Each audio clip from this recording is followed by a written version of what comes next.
Afreilichen Ner Shvi Shel Chanukah. It's the seventh day of Chanukah. Here in New York, it's a snow day. I mean, schools are closed because of the snow. Baruch Hashem, we got everybody home. An exciting day, and we have a beautiful Torah today from Rabbeinu Yaakov, beginning Pashas Miketz. The Parsha begins by Miketz Nasayim Yamu Paroh Cholim. Paroh has a dream. V'nei Omer al Yarni, standing by the Nile. Now, what's interesting about Paroh's dream compared to the past two dreams that we've talked about, which is the Sarah Eifim, the Sarah Mashkim, and Yosef dream. In those two dreams, Rabbi Yaakov points out, we don't mention the actual dream. We just talk about Yosef or the Sarah Mashkim or Eifim retelling the dream. Here in Parshas Miketz, the Torah tells us what Paroh's dream is. Why is it necessary? Just have Paroh telling over the dream.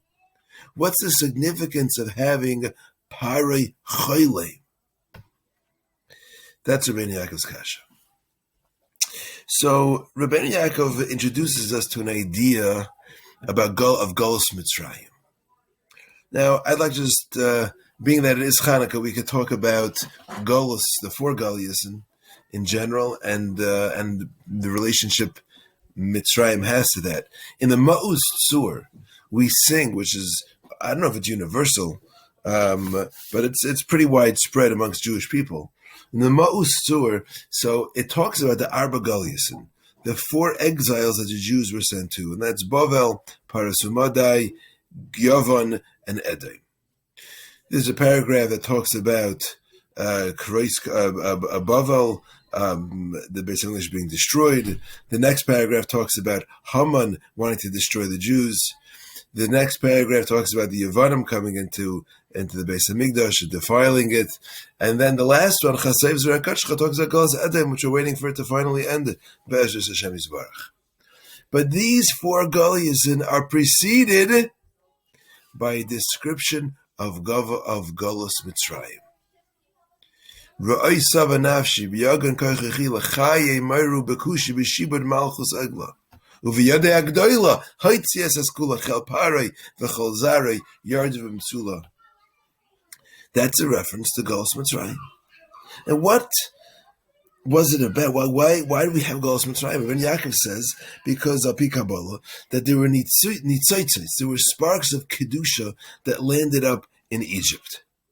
And it's the job of Jews, that's why we spread around Golus nowadays, is to get to those places and be goyla and redeem those sparks of Kedusha. Now, there's always a risk when you're going into a place of Tumah to get out the sparks, is that you may not come out. You may drown, God forbid, in the Tumah and become assimilated into the land that you're going into. And that was really what Yaakov Avinu was scared about going down to Mitzrayim, was that he knew going down to Mitzrayim, we may not come out because of the Keichas HaTumah that existed in Mitzrayim. The Gemara tells us, Roy Yaakov Avinu leired leMitzrayim b'shal shalois shel barzel. Yaakov really should have gone down in chains, like an exile goes into, against his will, goes into exile, which means that this was predestined, that we were going to go into Egypt. And the reason is to get out these nitzotzos, to get out these sparks of Kedusha. Now there's a war that's going to be waged. The Sitra Achar does not want us to get out. We want to get out. If we wouldn't have gotten out soon enough, we know, so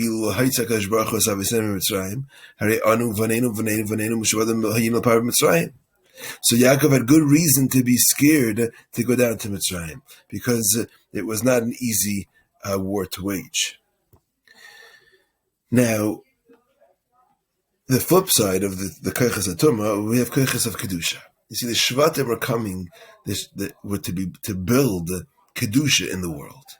And that building comes in phases. And there's 7 phases. There's 7 levels of Kedusha which we need to build. And those are called the Zayin Seviros, that HaKadosh Baruch Hu controls the world with. And every Yid has inside of them, as the Baal Tanya explains in the Sefer Tanya. And we have to build, the world is built using these Seviros. HaKadosh Baruch Hu is Olam Chesed Yibana. He built the world with Chesed, and the rest of the spheres as well. Chachmes bansa beisa chatzva amudeha shiva.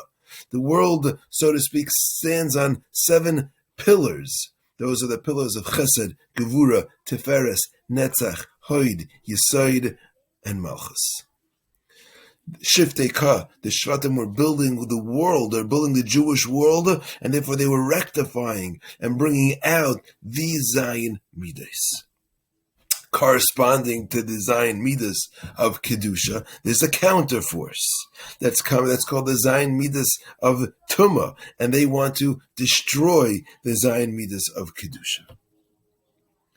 Now, let's take a look at Paroh's dream. How many Jews went down to Egypt? 70. B'shivim nefesh. What's the concept of shivim nefesh? Yordu avisenu l'mitzrayim, with 70 souls. 70 is 7 times 10. 10 is the idea of shlemus, of completion.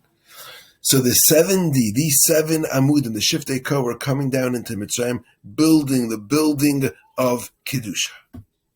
And countering them is Mitzrayim, the Golus of Mitzrayim, which is coming to mishabed us and trying to beat us and to beat Kedusha in the world. And we're there to try to bring out the Kedusha. So what happens? Parei cholim. Now, interesting, Rabbi Yaakov points out, cholim here is a dream, is not spelled with a vav, it's chaser. Cholim without a vav equals 78. 78 is the same gematria as mazla. What's mazel? Yeah, the Gemara tells us that by Daniel, it says that Daniel saw a vision and he got scared, but everybody around him who didn't see the vision also got scared. Why not? Why is that? Why did they get scared? Because even though they didn't see, the Gemara says, mazlei gar ra. Their mazel saw. Our mazel is this intuition, so to speak. Is this our ability to see the things that we can't see. That's our mazel. So Parei Choylem is referring to Parei, his mazel, what his mazel saw, what he's foreseeing, what's happening, what's going to happen in Mitzrayim, but on a deeper level, what's going to be with the Yidden in Mitzrayim. And what does he see? Sheva Paris Yafes and Sheva Paris Rice. He sees 7 gesunte cows and 7 wimpy cows. And then he also said the same thing with the Shibalim. 7 nice, good-looking stalks and 7 not such good-looking stalks. So the Sheva Paris Yafes are the signs, the 7 midas of Kedusha. And the 7 Sheva Paris Rice are the Zayin midas of Tumah. And he sees the Shvatim coming into Mitzrayim, representing the building of Kedusha in the world. But there's this idea of Tumah that's in the world. And in his dream, he sees, his mazel sees the forces of Tumah overpowering the forces of Kedusha.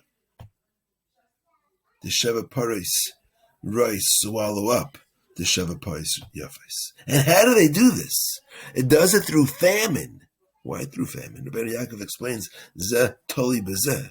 Because when there's a famine in the land, and the shiftei ka die of hunger, so Kedusha is gone from the land. Once the Kedusha, the forces of Kedusha are gone, so automatically the Sheva Paris arise, the forces of Tumah take over. So Yosef understands that we're in a very bad predicament here. So he says, Pari, you got to appoint someone who's an Ish Navan V'chacham, hoping, understanding that he's going to appoint him, Yosef. So Pari tells Yosef, Achri Hadiya Likim Oischa Eskal Zeis, Ein Navan V'chacham Kamecha, you're the man for the job. Now, what was Yosef's idea? Yosef's idea is to be the Mashbir for Mitzrayim, to make sure that there's sustenance in the land. Memela, the shiftei ka will be able to be fed. They won't die. The forces of Kedusha will live, and they'll be able to overpower the forces of Tumah. That's his plan. So what happens after he sees he's successful? His brothers come down. What's he sending him? 10 chamerim. You see, the number 10 that we mentioned before means shlemas, but it's more than shlemas. The reason why it's shlemas is because there aren't just 7 spheres. There's 7 spheres that we deal with. Chesed, Gevur, that's what we can actually deal with. But there are 3 spheres that are greater than that, and that's Keser, Chachma, Ubina. That's like a world that we don't even touch. But that's the completion of things. So he sends back to his father, it's taken care of. Dad, I took care of it. Asara Chamar and Ve'esar Asain is both the masculine and feminine, all the sides of everything that needs to be fixed has been completed. And therefore you don't have to be scared to come down. I'm